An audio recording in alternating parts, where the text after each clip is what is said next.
거예요. 공무원들이 파면 결정한 거와 자진해서 사표 낸 거하고는 엄연하게 엄청난 차이가 있는 거죠. 그렇기 때문에 계속 할 것 같고, 또 하나 더 드리면, 이게 탄핵 심판의 초기가 아니라 사실상 결론 막바지에 왔기 때문에, 그거는 헌법재판관사의 일부 견해는 갈릴 수도 있지 모르겠지만은, 대체적으로는 아마 결정을 할 거로 봅니다. 여태까지 헌법재판소에서 재판관들이 70일 넘게 일을 해왔는데, 그렇죠. 국회도 일을 했고, 박근혜 대통령 대리인단도 일을 했는데, 그런데 이제 와서 없어던 걸로 못 돌린다. 이런 얘기인데. 자진 사퇴를 한다고 하더라도 헌법재판소의 판결과 그 절차는 계속 가는 겁니다. 그거는 사퇴하고 상관이 없어요. 다만 박근혜 대통령 입장에서 저는 지금 자진 사퇴 카드를 지금은 가장 심각하게 만지작거릴 거라고 생각을 해요. 왜냐하면 그 자진 사퇴, 물론 헌법재판소의 판결은 나오겠죠. 대통령 탄핵. 그러나 자진 사퇴를 먼저 사전에 얘기한다는 얘기는 차후에 어떤 자기 정치적 일정들을 도모할 수 있는 시간을 유일하게 버는 수단입니다. 그러니까 예를 들어서 헌법재판소의 판결이 뭐 3월에 난다라고 쳤을 때, 예를 들면 내가 4월에 퇴진을 하겠다. 뭐 이런 방식으로 못 박아 놓으면 정리를 하는 거죠. 탄핵 결과도 나오고 자기도 거기까지 이제 정리를 한다라는 얘기인데, 이제 그런 방식으로 하면 조금의 시간을 또 벌 수도 있고요. 또 하나는 이 과정에서 우리가 잘 봐야 되는 게, 탄핵이 이루어지면 박근혜 대통령은 그 이후에 직후에 직무가 정지되고 뭘 해야 되느냐, 이른바 형사재판을 받아야 되는 것이죠. 그리고 형사재판 결과에 의해서는 실제로 이제 말하자면 감옥을 갈 수도 있고 교도소를 할 수도 있는 그런 절차들이 남아 있는데, 만약에 이 과정에서 이제 정치적인 이른바 니고라고 하는 것들을 할 수 있는 시간을 또 벌 수도 있다. 박근혜 대통령의 입장에서는. 그래서 그런 방식들, 그리고 또 하나 이제 이른바 조기 대선거 관련해서 나름대로 자신의 어떤 조직화된 세력들을 나름대로 활용할 수 있는 가능성 등, 이런 기타 등등의 여러 가지의 이점들을 뭐 선의의 의지 이런 거 다 떠나서 우리가 얘기를 해야 되니까 그런 고려를 한다라고 하면, 박근혜 대통령 입장에서는 오히려 사퇴 카드가 지금으로서는 상당히 중요하게 잠깐만 필요가 있을 굉장히 것이다 하는 거죠. 굉장히 중요한 속보가 있어서 먼저 지금 정리를 드리고 말씀을 드리겠습니다.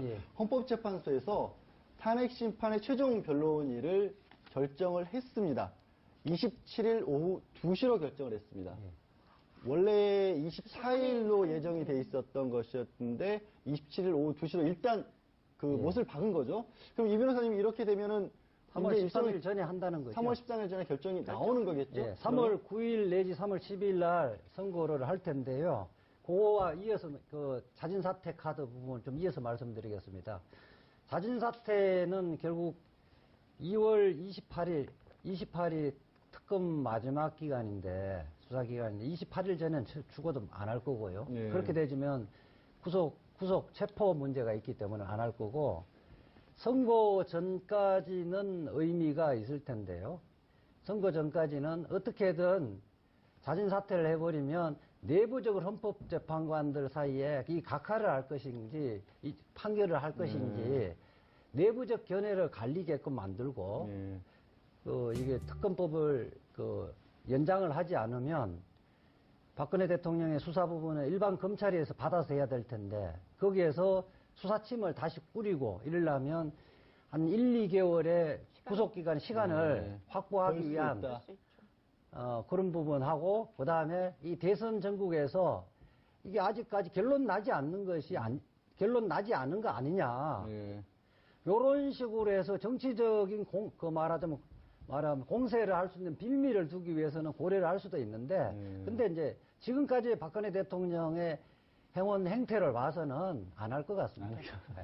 그러면 이제 고기자님, 한 가지 아까 말씀드린 것처럼 이제 27일 오후 2시로 하면 많이들 예상을 했던 벚꽃 대선이 결국 현실화되는 건 거죠? 일정을 다시 한번 조금 어떻게 되는지만 좀 보시는 분들을 위해서 말씀을 좀 해주십시오. 일단 지금 이제 원래는 24일에 최종 변론으로 해서 그 다음에 이제 판결문을 작성하는 기간을 감안해서 이제 3월 9일, 10일 그 정도에 이제 탄핵 결정이 나오고, 그리고 거기에서 60일 이내에 규정을 해서 이제 5월 초에 대선이 있을 거다라는 이제 그런 예상이 갔는데, 지금 최종 변론일이 한 3일 정도 3일만 차이가 늦춰졌는데, 제 생각에는 그 변론일을 늦춰지는데 변론에 지금 어떤 큰 쟁점 사안이나 논쟁점이나 정리되지 않은 부분이 그런 부분이 있어서 그런 건 아니기 때문에, 마지막 지금 이제 지금 여러 가지 면에서 공격을 들어오니까 어떤 그것에 대해서 뭔가 받아들이는 어떤 그 자세를 보여주기 위해서 한 거기 때문에 결정문을 이렇게 진행하는 과정에서의 변수는 아닌 것 같아서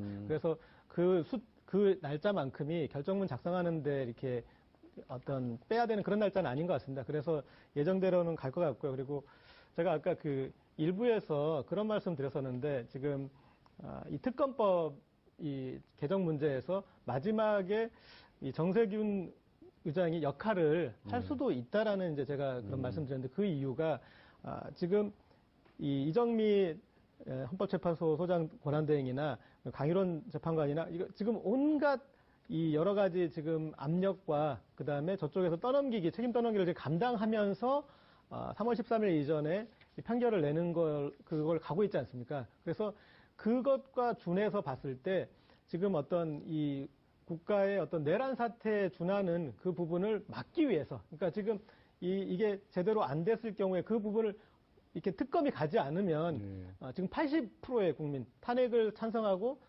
그리고 탄핵을 인용해야 된다고 주장하는 그 80%의 국민이 정말 이 분노를 터뜨릴 수밖에 없는 상황이 되지 않습니까? 그래서 그분들을 우리가 법이 정한 절차 안에서